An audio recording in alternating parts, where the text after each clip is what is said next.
Hej, her på vores animation kan vi se, at vi har noget ståluld, der ligger på en vægt. Og vi kan se, at det vejer 1,70 gram. Og vi sætter nu ild til det.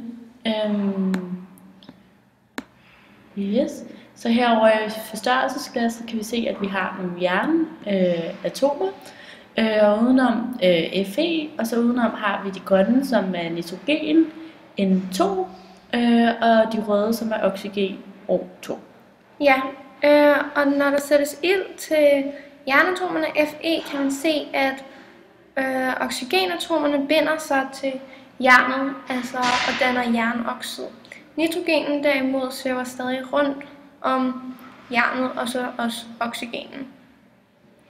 Derudover ses det, at vægten på stålulden stiger til 1,79. Og det er altså fordi, at jernen og oxygenen har dannet jernoxid under den her opvarmning af stålulden.